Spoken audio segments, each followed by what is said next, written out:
Good morning doctor. അപ്പോൾ നമ്മളിപ്പോൾ കളക്ടറുടെ ഒരു പ്രോഗ്രാം നെല്ലിക്ക കേട്ടിട്ടുണ്ട് നമ്മൾ. അപ്പോൾ അതിന് വേണ്ടിയിട്ട് നമ്മളിപ്പോൾ ഒരു ജീവിതശൈലി രോഗങ്ങൾ കൂടിക്കൊണ്ടിരിക്കുകയാണെന്നുള്ളതാണ്. അപ്പോൾ സൊസൈറ്റിക്ക് വേണ്ടിയിട്ട് നമുക്ക് എന്താണ് ഒരു ഇൻഫർമേഷൻ കൊടുക്കാനുള്ളത്? സത്യത്തില് ഇപ്പൊ നമ്മുടെ കാലഘട്ടത്തിൽ എന്താന്ന് വെച്ചാൽ രോഗങ്ങൾ വളരെയധികം വർദ്ധിച്ചു വരുന്ന സമയമാണ്. ഡയബറ്റീസ്, അതുപോലത്തെ കൊളസ്ട്രോള്, അതുപോലെ നമ്മുടെ പ്രഷർ, അങ്ങനത്തെ കാര്യങ്ങളൊക്കെ വളരെയധികം വർദ്ധിച്ചു വരുന്ന ഒരു കാലഘട്ടമാണ്. അപ്പോൾ അതിനുവേണ്ടി എന്താ വെച്ചാൽ ലൈഫ് സ്റ്റൈൽ ചേഞ്ചസ് ആണ് നമ്മൾ ആദ്യം വരുത്തേണ്ടത്. അതാണ് ഏത് മെഡിക്കേഷനേക്കാളും ഏറ്റവും ബെറ്റർ എന്ന് പറയുമ്പോൾ ലൈഫ് സ്റ്റൈൽ മോഡിഫിക്കേഷൻ വരുത്തുക എന്നുള്ളതാണ്. എക്സസൈസ് ചെയ്യാം.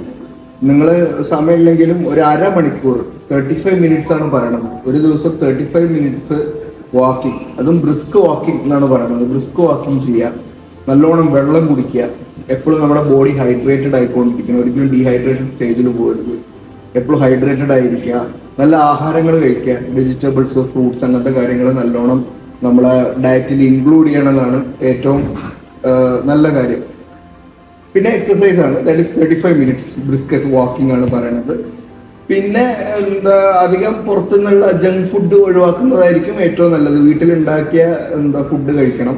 പിന്നെ പണ്ടത്തെ കാലത്തൊക്കെ നമ്മൾ ഏറ്റവും കൂടുതൽ വീട്ടിൽ നിന്നുണ്ടായ ഫുഡ്, കാര്യം കഞ്ഞി, അതുപോലെ പയറ്, അങ്ങനത്തെ സാധനങ്ങൾ കഴിച്ചു. അത് ആൾക്കാർക്ക് വളരെ ഇപ്പൊ ഈ 21 സെഞ്ചുറി ഒക്കെ എടുത്ത് നോക്കുകയാണെങ്കിൽ ഭയങ്കര അധികമായിട്ട് ഡയബറ്റീസ് വർദ്ധിച്ചിട്ടുണ്ട്, വളരെ അധികമായിട്ട് പ്രഷർ വർദ്ധിച്ചിട്ടുണ്ട്, വളരെ അധികമായിട്ട് സ്ട്രെസ് കണ്ടീഷൻസ്, സൈക്കോളജിക്കൽ പ്രോബ്ലംസ് വളരെ, ഇതൊക്കെ ഒരു എക്സ്റ്റെൻഡ് വരെ നമ്മൾ നോക്കുകയാണെങ്കിൽ ലൈഫ് സ്റ്റൈൽ പ്രശ്നങ്ങളാണ്. നമ്മളുടെ ഒരു സമയം, കറക്റ്റ് സമയത്ത് ഭക്ഷണം കഴിക്കാതിരിക്കുന്നത്.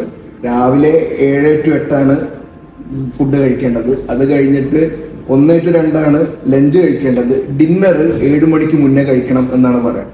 അപ്പൊ ഇതൊന്നും കറക്റ്റ് ഫോളോ ചെയ്യാത്തത് കൊണ്ടാണ് ഇപ്പൊ ഇത്രയും ഡിസീസ് കൂടുന്നതും ഹോസ്പിറ്റൽസിന്റെ എണ്ണം കൂടുന്നതും നമ്മൾ ഡോക്ടേഴ്സിന് പടി കൂടുന്നതും ഇതുകൊണ്ടാണ്.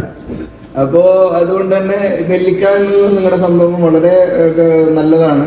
ഇപ്പൊ അത് ബേസ് ചെയ്യണത് നമ്മുടെ ലൈഫ് സ്റ്റൈലിനെ ചേഞ്ച് ചെയ്യാന്നുള്ളത്. അതാണ് നമ്മുടെ ഫസ്റ്റ് പോയിന്റ്. നമ്മുടെ ലൈഫ് സ്റ്റൈൽ മോഡിഫിക്കേഷൻ വരുത്തുമ്പോഴാണ് ഇത്രയും ഡിസീസ് നമുക്ക് കുറഞ്ഞു കിട്ടുന്നതും. ഇനി ഇല്ല, അടുത്ത ജനറേഷനെങ്കിലും നല്ല ഹെൽത്തി ആയിട്ടുള്ള ജനറേഷൻ ആവട്ടെ. നിങ്ങളെ നെല്ലിക്കയ്ക്ക് എല്ലാവിധ ആശംസകളും നേരുന്നു. All the best.